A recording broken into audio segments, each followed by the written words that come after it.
Тайни разработки за антигравитацията, за свободната енергия и кухата земя. Критични книги за масоните и извънземни контакти с правителства. Тайни за Третия райх и кацането на Луната. Въпросна гледна точка, който търси намира. Всеки делничен ден, 19:30. Само по Нюс 7.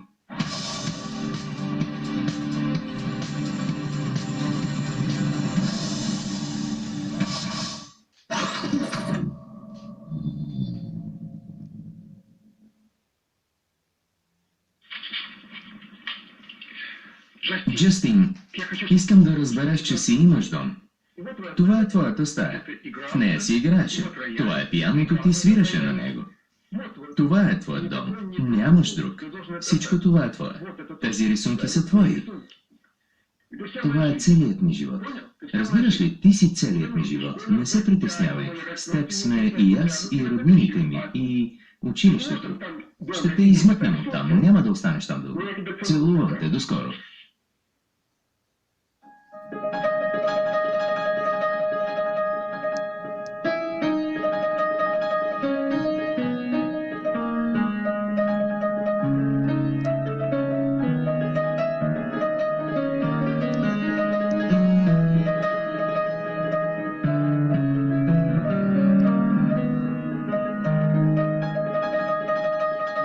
Според мен, това, което наистина трябва да празнуваме, е поредният рекорден ръст на осиновяванията.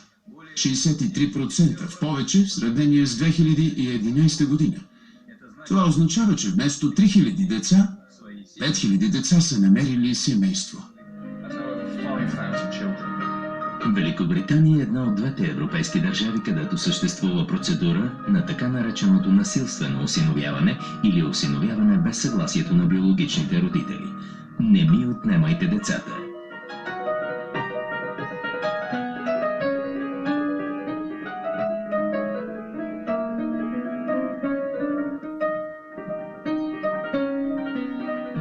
Когато свиря на концерт, го правя прекрасно. Чувствам се като хипнотизатор.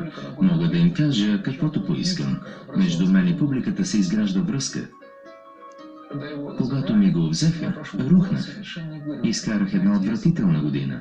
Усетих, че не мога да свиря. В продължение на цяла година не се усмихнах.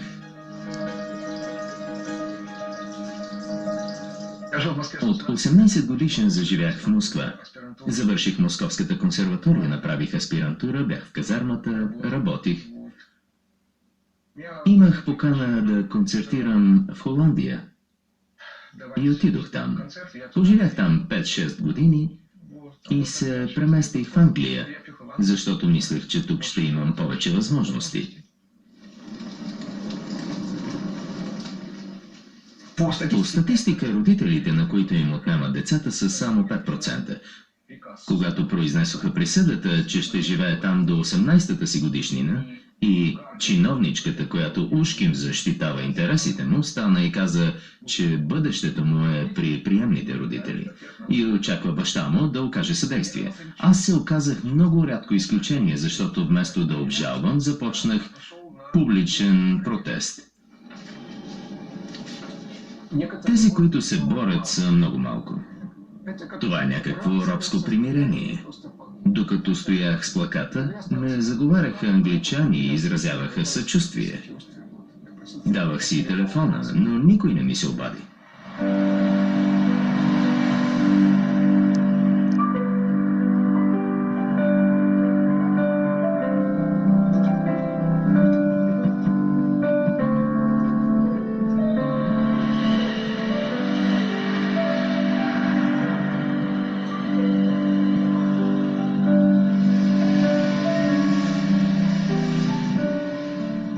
Първото решение е дали за детето е безопасно да остава в семейството си. Ако има съмнение по този въпрос, например у съседите, у учителите, у лекарите или у социалните работници, делото отива в съда. И съдът трябва да вземе решение. Може ли детето да остане в семейството си или не? Ако съдът реши, че детето трябва да напусне семейството си, то минава на държавна отговорност и го предават за осиновяване.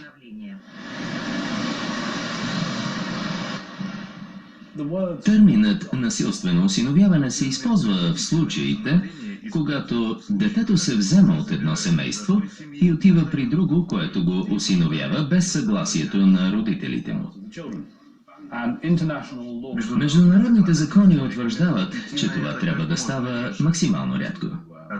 Но според данните към 21 март 2014 година, над 2000 деца са преместени от едно семейство в друго. Социалните работници са инструктирани, че дори родителите да са свестни и да се грижат добре за детето си, те трябва да посъветват съда да даде детето за осиновяване.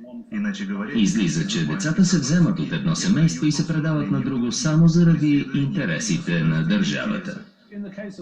В случая с семейство Макдугъл, които имат 2 деца, властите в Шотландия обвиняват Кери Макдугъл, че не е достатъчно умна, за да се омъжи и е прекалено глупава, за да отглежда децата си. Те напускат Шотландия и заживяват в Ирландия.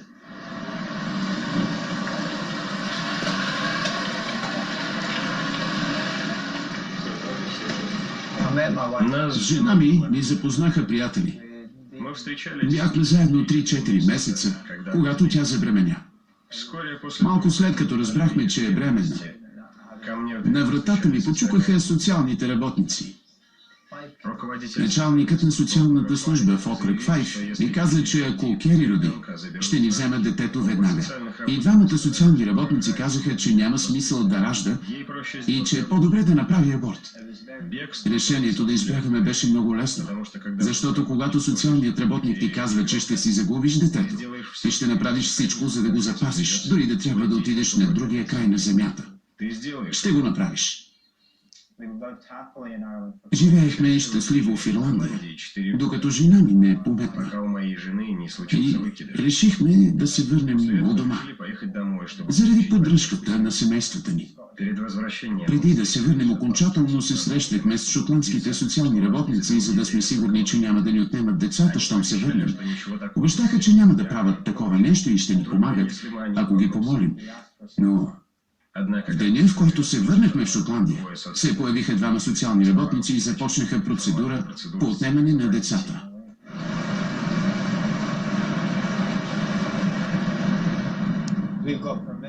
Можем да разкажем всичко това благодарение на депутата от британския парламент Джон Хеминг.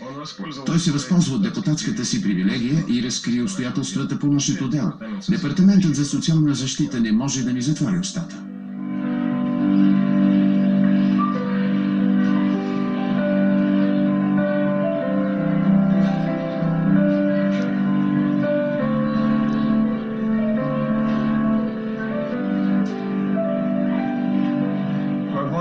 Днес летим за Шотландия, защото утре има заседание по делото Дан Ферминския съд. Така че летим от Дъблин до Единбург. Леко съм притеснен. Не съм спал цяла нощ.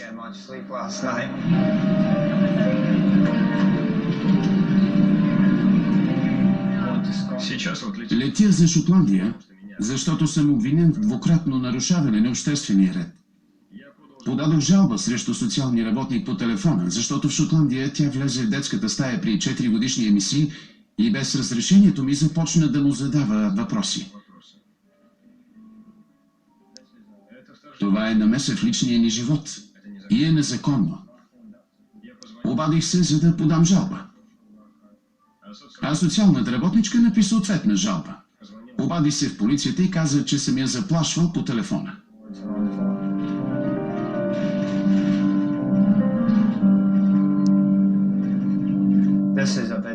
Това е видео с Бен. Тук той казва, че не иска да живее в този град, защото социалните работници може да дойдат и да го вземат.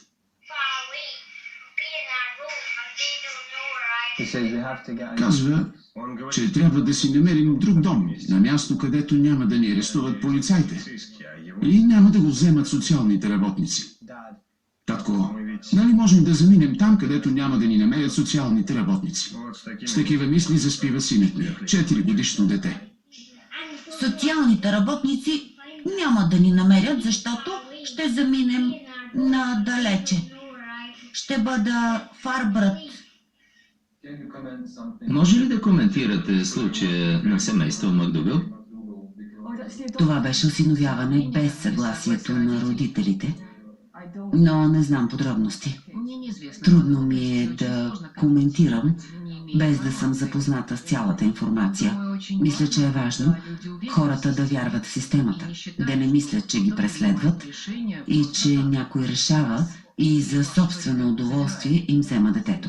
Знаете ли, когато ръководех група от социални работници, винаги казвах, само ако хората знаеха колко е тежко да отнемаш дете.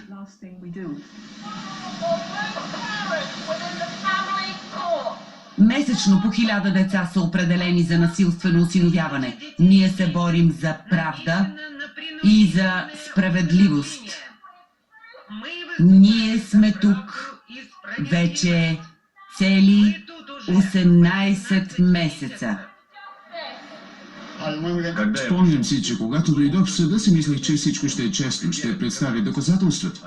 А тук всичко опира до тяхната дума срещу твоята и само тяхната има тежест. Надявам се, че ще ми се отдаде възможност да се преборя и да си върна децата. Защитете британските деца от жестокости и насилие. Мисля, че беше 7 или 8 ноември 2012 година. Дойдоха и ни наредиха да я дадем. Изгониха ни от болницата, а на 12 ноември я предадоха на другото семейство, защото в първото я биеха. 3-месечно бебе. Ние, родителите на Великобритания, протестираме. Социалните работници лъжат, за да ни вземат децата. Нека да вдигнем шум. Те взимат нашите деца. Могат да дойдат. И за вашите.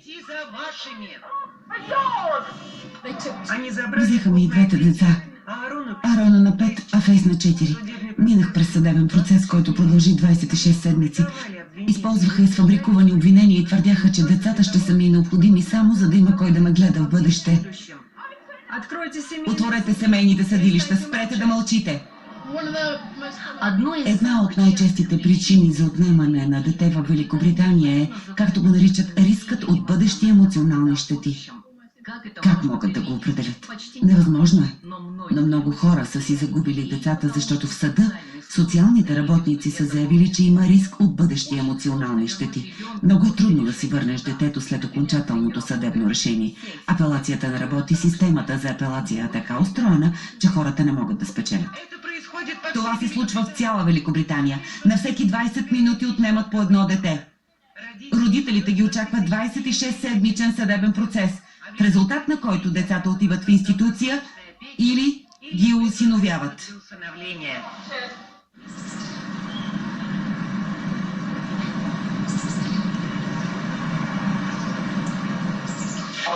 Ще ядеш ли омлет? Искаш ли корнфлейкс? Историята беше следната. Заминах на почивка в Тайланд и там се запознах с майка му. Имахме кратък роман и аз си заминах, а тя ми съобщи по имейла, че чака дете. Не можех да го изоставя и заминах за Тайланд. ДНК тестът потвърди всичко. Вземи си раницата. Не можех да го оставя там. Там за него нямаше бъдеще. Беше абсолютно ненужен. И затова с решение на тайландския и на холандския съд получи холандско гражданство. Спомням си, че пристигна тук на 1 май 2006 година. Когато го оставих сам вкъщи на 9 години, макар че познавах закона, отидох при данъчния си инспектор. Нямаше ме 4 часа. Беше много топло. При него дошло някакво момче, прескочило през оградата да си играят. Играли си с лупа, правили опити и момчето англичанин подпалило бараката. Ще започнем с повторение на думите от речника. Дошли пожарникарите, потушили огъня. И за секунда не е бил в опасност, защото е прескочил през оградата. Прибраха ме за 72 часа според закона и го захвърлиха в Foster Care. Мен ме арестуваха и ме пуснаха срещу подписка. Включиха се социалните работници, които започнаха да си измислят случая. Първата дума е шосе. На срички, Джастин. Шо-се. Со, браво. Живя 15 месеца в Foster Care у приемно семейство. Не знаех къде се намира. Най-лошото беше, че с нас живеше още едно момиче с синдром на Даун. Тя непрекъснато влизаше в стаята ми и ме питаше какво става. Имаше и бебе, което смятаха да осиновят. И то живееше там. Заради него не можех да спя. Непрекъснато плачеше, искаше играчки и удряше по стената.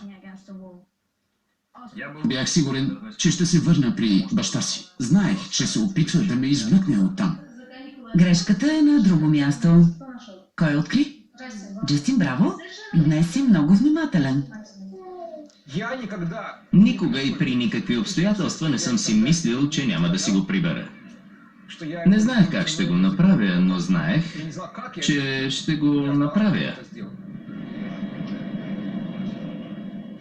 Очевидно социалните разбраха, че няма да се спра пред нищо.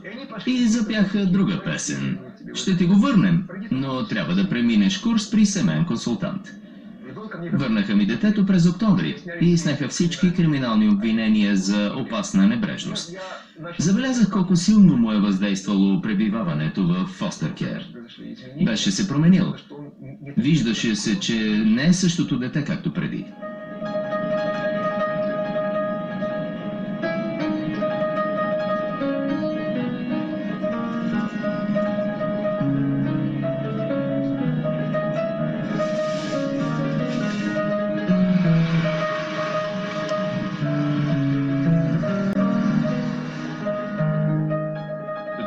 Осиновяването работи.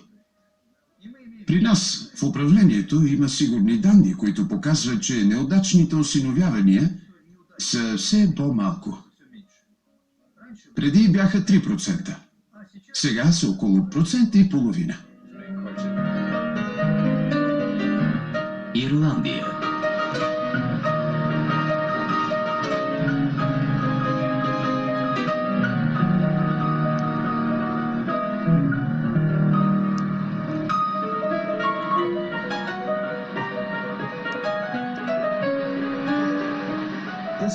Това е пристанището, през което голяма част от британските семейства идват в Ирландия. Това е заливът Рослер. Те пристигат с кораби, с коли или пеша. Посрещам ги тук. Ако са с кола, в град Уексфорд. Тук те стъпват за първи път на ирландска земя. Смятам, че така наречената система за защита на децата е фашистка система, при която никой не го е грижа за децата. Преди 7 години зарязах работата си на писател и журналист и се захванах с защитата на правата на човека. Имам сайт ectopia.org, на който се обсъждат отношенията на родителите с социалните служби. От средата на 2013 година 200 семейства ме потърсиха и поискаха помощ. За това време 40 семейства дойдоха тук. Някои с деца, някои жени бяха бременни и родиха децата си тук. Те са паникъсани, правят грешки и глупости, защото не могат да мислят. Трябва им ефтино място, където могат да останат 1-2 седмици, да се успокоят, да изучат закона и да разберат какви са им възможностите. Това е убежище. Сградата е на 200 години и са използвали за убор. Вътре има кълки, които са слагали на носовете на биковете. Когато с жена ми се заселихме тук преди 20 години, преустроихме всичко. Сложихме прозорци. Ще включа светлината, за да се вижда по-добре. Първото, което трябва да направим, възможно най-бързо, е да им намерим ефтино жилище. Това трябва да стане за 3-4 дни. Мисля си, че колкото повече остаряваш, толкова по-самотен ставаш, а когато останеш вдовец, вече си независим, може да рискуваш. Аз обаче не искам да говоря за себе си. Социалните служби казват, че държавата знае най-добре какво да прави, а на родителите не трябва да им се доверяваме. Аз смятам, че еволюцията, а не държавата, вече е решила, че най-добре за децата се грижат родителите им. Преди 5 години единствените обвинения бяха небрежност, физическо или сексуално насилие.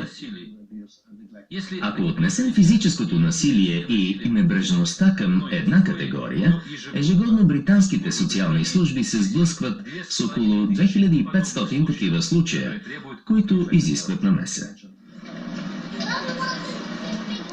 През тези 5 години се появи нова категория – емоционално насилие.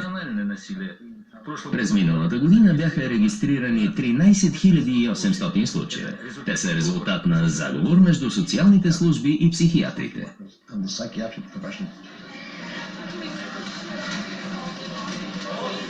Съществуват опасения относно способностите на родителите. Това се отнася за възрастните с проблеми в обучението. Повдига се въпросът дали те изобщо трябва да имат деца. Разни медици и други специалисти правят заключения, че има хора, на които не трябва да се позволява да стават родители, защото никой не е сигурен, че ще се справят.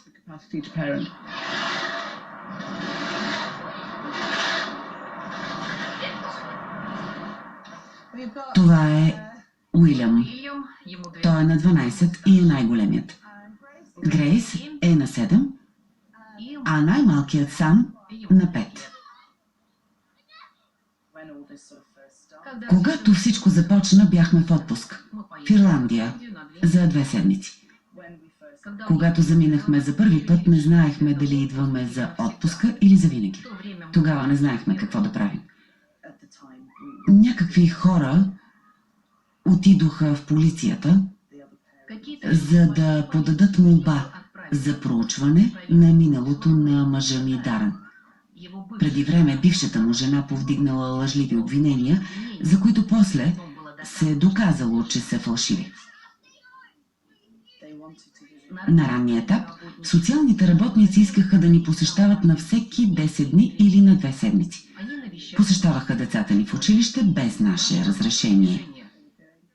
Това ни създаваше проблеми. След 2 седмици Грейс вече се страхуваше да ходи на училище.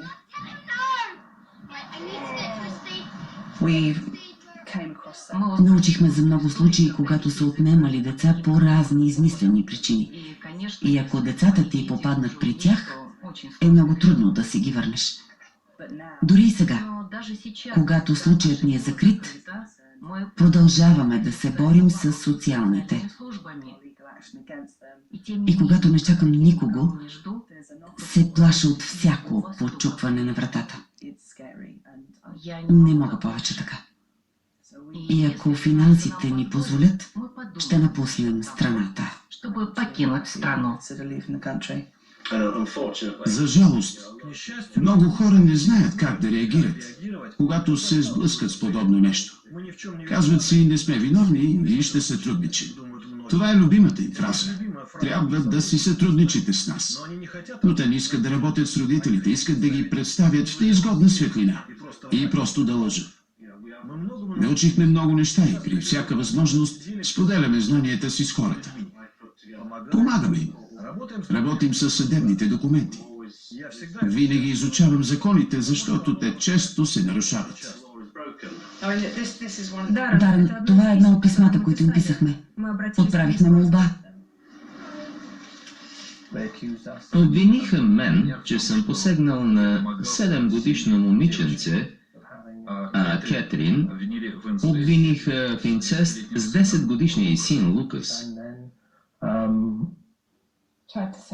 Искаха да кажат, че Лукас му е баща. Да, Малкият ни син Джонас има синдром на Даун и те решиха, че Лукас е баща на Джонас. Наложи се да го опровергаем. Успяхме и после нямахме проблеми. Беше под защита 6-7 месеца и ние казвахме, че е в беда. С адвоката ми на 4 октомври успорихме предварителното решение. Твърдяхме, че целият е в синини и че непрекъснато боледува. Имаше разстройство. Постоянна кашлица. Диария. Социалните отричаха всичко. Нямало нищо такова. Взехме го на 8 октомври. Събуди се и не можеше да диша. В крайна сметка умря в приемното семейство. Аутопсията доказа, че е имал ротавирус. Развил се заради кучешки екскременти, с които е бил в постоянен контакт. Миришеше на кучешки лайна. Това са части от дневника ми. В колата още спеше. Внесоха го вътре в очакване на приемното семейство. Имаше температура, такава температура, че от ушите му излизаше пушек. Не виждаше, защото дясното му око беше залепнало от някаква зелена гадост и беше покрито с коричка. Имаше конюктивит. Така изглеждаше. Да.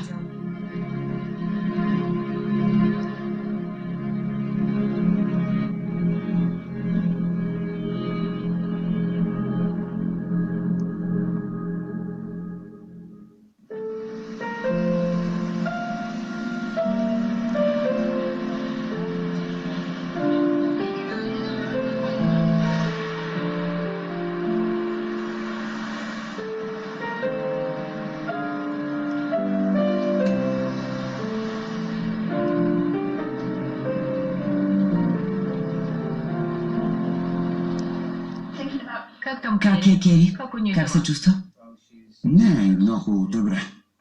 Стресиране. Разбирам.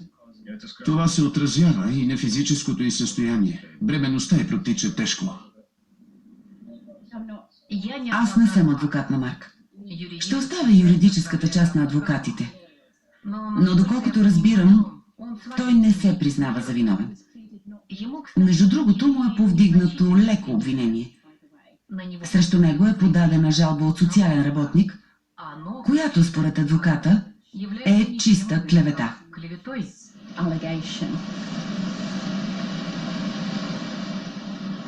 Ето тук. Добре, спокойно. Проблемите им започват преди 5 години и половина. Жената на Марк Кери е в болница. Родила е дете и след няколко дни и отнемат детето заради опасения на социалните служби. Тогава се намесихме ние. Организация, която поддържа кърмещите майки. Намесваме се, ако властите се намесят в техните семейства. И се занимаваме с случаите до край. Има вероятност да отложат делото, защото Джон Хеминг заяви в парламента, че делото е за отмъщение, а отмъщението не е добра причина за подаване на иск. И затова показанията на свидетелите могат да бъдат дискредитирани. Тук съм по леко обвинение от страна на социалния работник, който ми отне децата. Дойдох тук да се защитя.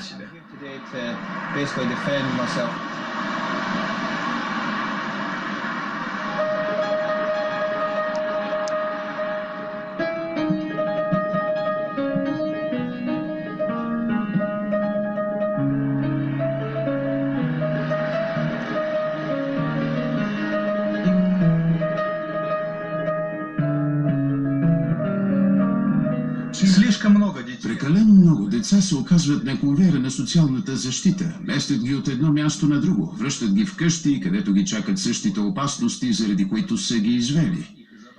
Пускат ги от институциите на 16. Много по-рано, отколкото децата обикновено могат да се грижат за себе си.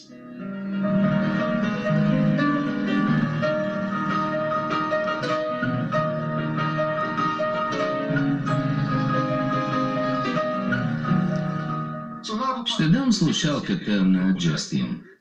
Надявам се, че знаете, че днес го снимаха от руската телевизия Русия днес. Не искам да крия това от вас. Исках да ви кажа, че и в момента ме снимат. Просто да знаете. Разбирам. Може ли да говоря с Джастин за това? Вие не можете да говорите с мен за това, така че искам да говоря с Джастин. Да знаете, че ще изляза от стаята. Можете да говорите с него напълно спокойно. Да, Здравей, Джастин. Зои е. Извинявай, че се обаждам толкова късно. Днес беше ли в руското училище? да. Искам да ти задам няколко въпроса за утре. Искаш ли да ме попиташ нещо? Разбираш ли какво ще стане утре? Да, разбирам какво ще стане. Надявам се да свърши. Да. Не искам да ти давам лъжливи надежди. Би било добре делото да се реши утре, но не съм сигурна, че ще успеят да убедят съдията, че е време да приключи делото. Съдът назначава на детето адвокат, според закон, който никога не се изпълнява. Ако детето не иска този адвокат, има право да поиска друг адвокат. На практика това никога не се изпълнява. Направихме отвод и си намерихме независим адвокат. Тя също не искаше да си разваля отношенията, съветваше ни разни неща, подсказани от социалните. Но ние не се поддадохме на уловките. Тя е длъжна да представи неговото желание. Сега се обади по телефона. Поне вреди по-малко от останалите. Мога да я разбера, ако тръгне срещу социалните, ще си загуби работата, лиценза, ще загуби всичко. Като човек я разбирам.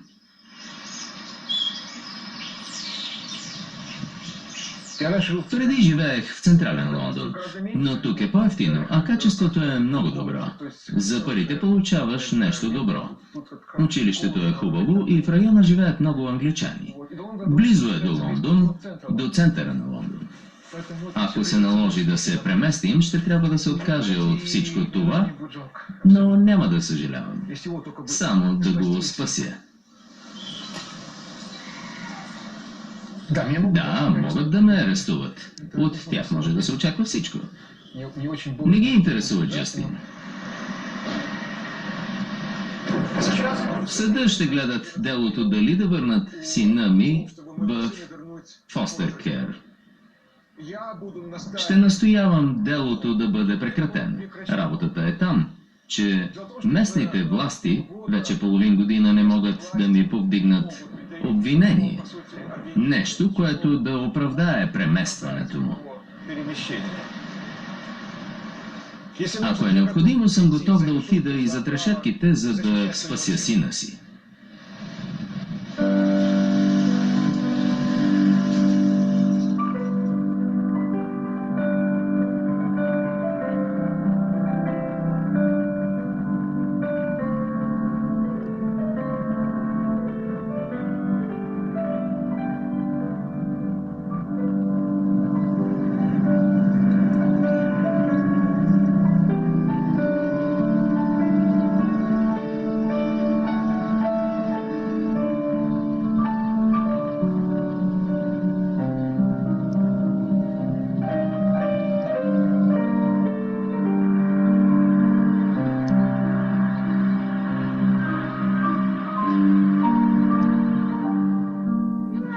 Кой е това? Виж! Как се търкаля? Кони се търкаля. Щастлива е. Томас пие водичка, нали? Ето виж. Това е моето знаме. Моето знаме. Ирландците много ни помогнаха. Много ни помогнаха. Децата ни са ирландци. Децата ни са ирландци. Горда съм, че съм тук. В моите представи, разликата между Англия и Ирландия е следната. В Англия ще ти покажат проблема, но няма да ти помогнат да го решиш. В Ирландия ще кажат, тук има над какво да се поработи. Ето как можеш да го направиш. Ето тук е разликата. Здравейте. Здравейте. Как си? Добре. Тук снимат документален филм за хората, които напускат Англия. Това е Дейзи. Осиновиха я насилствено през март 2012. Тази година ще стане на 4. За нас това е голям ден. Ще направим торта, ще запалим свещички за нея. Нямам актуални снимки, така че не знам как изглежда в момента. Тъжно е, че ще мога да я видя чак когато стане на 18. И то, ако тя реши. Скърбим за нея. Сякаш е умряла. Тя е жива, а ние скърбим. Наложи ми се дълго да работя над себе си. Така загубих Дейзи. Всичко идва от детството ми. Аз самата съм минала през социалните служби. Родителите ми не бяха добри. И двамата пиеха, а майка ми беше наркоманка. Социалните служби ме познаваха добре. Много години страдах от депресия и от резки смени на настроението. Затова социалните ме държаха под око.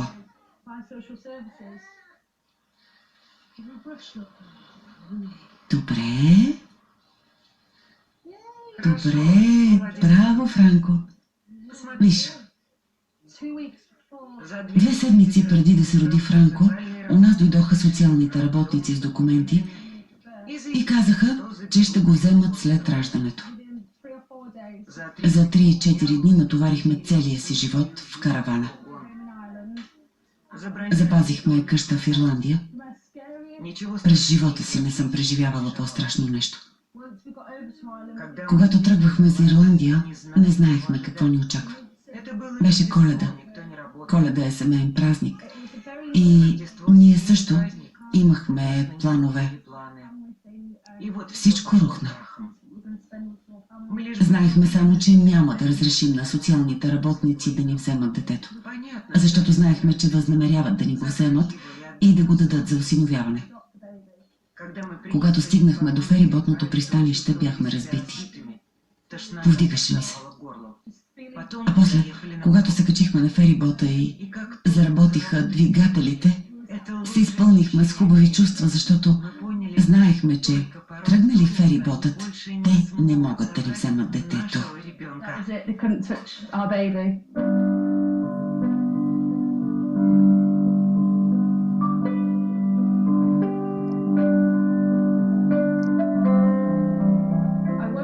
Няма да се върна в Англия.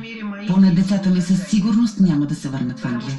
Защото съм сигурна, че ако заведем децата там, неизвестно как, но социалните служби ще разберат и ще ни отнемат децата.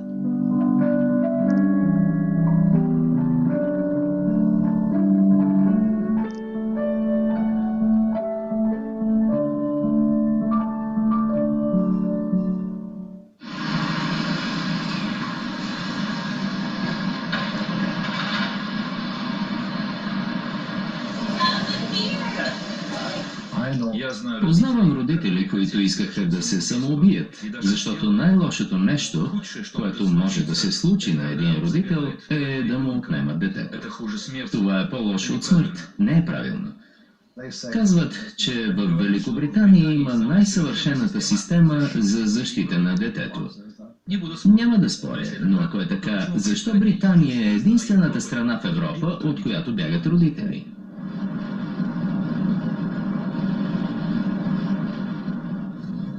Случаят на семейство Макдугал е много важен. Те се върнаха и им взеха и двете деца, родени в Ирландия.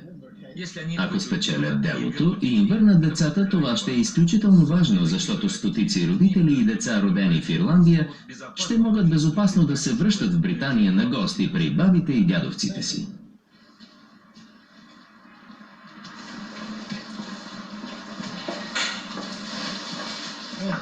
Ето къде сте. Кери, добре ли е? Правиха ли някакви изследвания? Да, добре. А коликите? Всъщност, постоянно има стомашни колики. Това са леки усложнения. Кога очаквате детето? През юни. Можем ли да я посетим? Да, можем да отидем при нея. Когда-нибудь я... Някога ще поискам ирландско гражданство, защото не желая да бъда британски гражданин след всичко, което ни се случи. Да, не искам да умра като британски гражданин. Не само си напуснал страната, но искаш и да се откажеш от гражданството си. Да, не искам да ме свързва с това. То е ужасно. Много са те ядосали. Как си? Добре. Радвам се да те видя.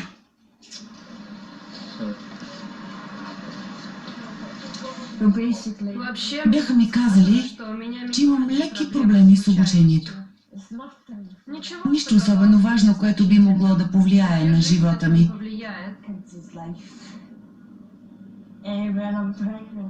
Аз обаче пак съм бременна и се вълнувам, което е обяснимо. В момента съм стресирана и имам много поводи за безпокойство.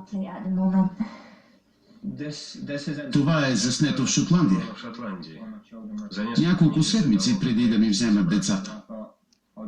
Я знал, что... Знаех, че ще ги вземат и за това Поэтому хотел... запечатах всяка секунда от живота им. Мы каждый день куда... Прекарвахме си весело всеки ден. Ходихме на разни места, хранихме се вкусно, схождахме се, докато се стъмни, защото знаехме, че ще ги вземат. Извини. Извинете.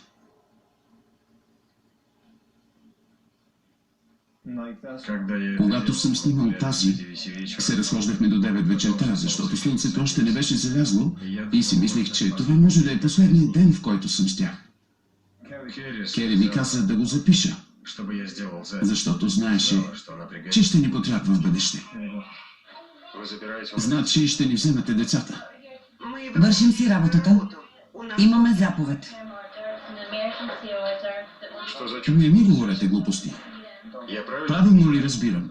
Вы Взимате ви забираете децата, защото са ви казали, вам... че смятаме да заминем. Мы собираемся уехать, Опасяваме се, че ще заминете. и поэтому... За това ли ми ги вземате?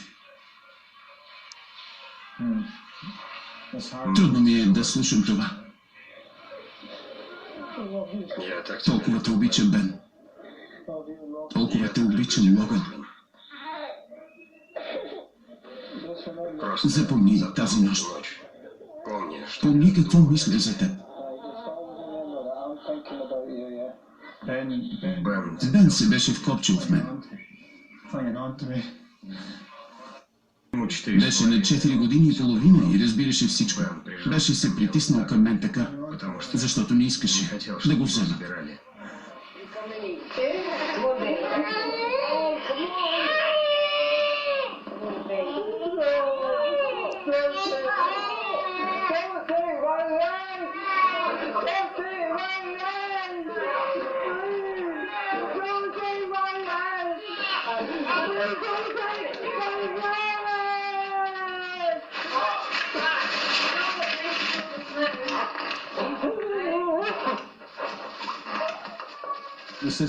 Системата бърка много често. Система ошибается довольно часто. Страдат но най-вече бедните емигранти, не самые не най-умните и красноречиви хора, тези, които нямат особено влияние в обществото. наибольший Най-големият проблем е липсата на независими доказателства. Всички улики, всички нишки се контролират от местните власти, тези, които се занимават с проблемите на децата. А ако нямате независими доказателства, не можете да вземете независимо решение. Съдиите слушат експертите, между които има социални работници на заплата при местните власти. Най-важно е благополучието на детето. Ако то попадне в сферата на внимание на полицията, на социалните работници или на лекарите, тъй като има някакъв проблем, принципът е един – трябва да помогне. Ако нараняват детето или то е в рисково положение, принципът остава същия. Трябва да помогнем.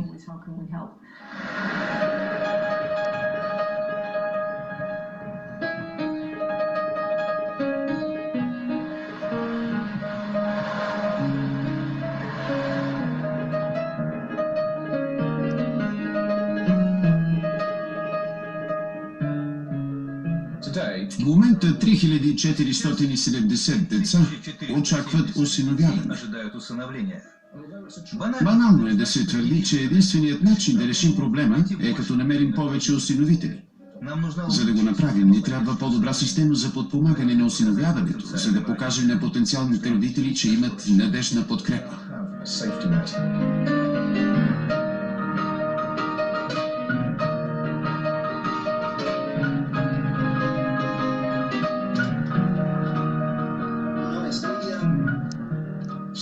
Съдът взе решение следващото заседание да бъде през март.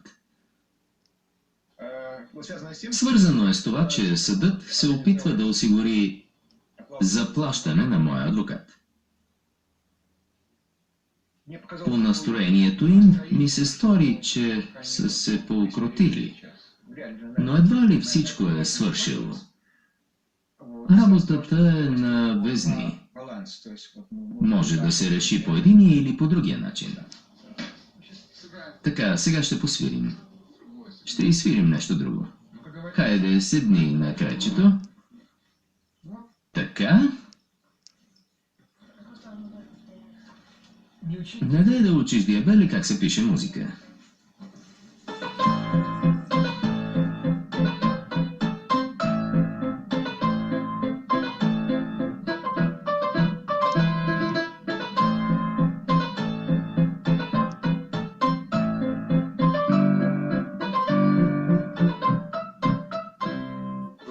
Страх ли ви е, че могат да ви го вземат пак? Да, това е реална възможност. Те настояват да го вземат. И чиновничката, която ушки им представя неговите интереси, също настоява за това.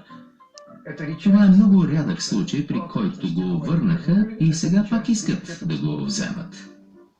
Ако се появи такава опасност, ще напуснете ли Англия? Разбира се, че съм готов да напусна Англия. Не искам да коментирам как ще го направя, защото той има закачена аларма. Заповядаха ми да предам паспорта му, холандския паспорт. Ще захвърля всичко, ще напусна училище, ще захвърля всичко, което имам и ще избягаме. Не знам къде има такова нещо. В Ирландия живеят 100 семейства, избягали от Англия. Хората бягат в Испания и във Франция, но социалните ги преследват и в Испания. Трябва да спася сина си. Просто умът ми не го побира.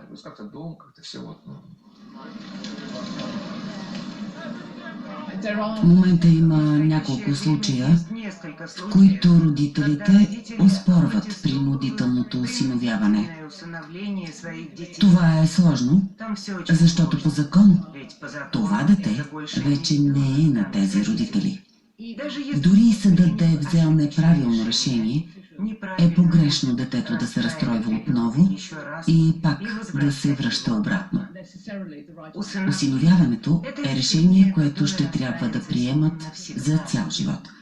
Това решение повлиява на целия предстоящ живот на съответния човек. Когато се обърне назад, ще се попита защо са постъпили така, защо са ме взели, защо не са ми разрешили да поддържам връзка с семейството си.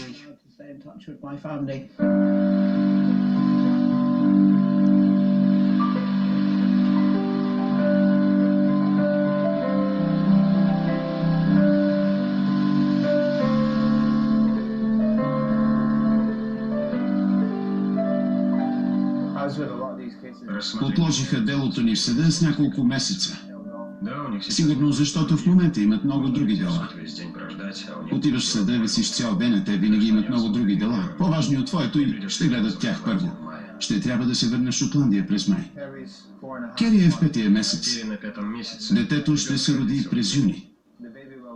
Надяваме се, че до тогава момчетата ще са се върнали в Ирландия. Надяваме се, че дори и да не ни ги върнат веднага в съда, справедливостта ще възтържествува и в края на краищата ще ни върнат децата. Защото в Ирландия доказахме, че сме добри родители. Децата, разбира се, ще са травмирани за цял живот. Ще им трябва много време да дойдат на себе си, когато се върнат вкъщи. Аз не мога да се върна. Ако се върна, съдът ще ми вземе детето.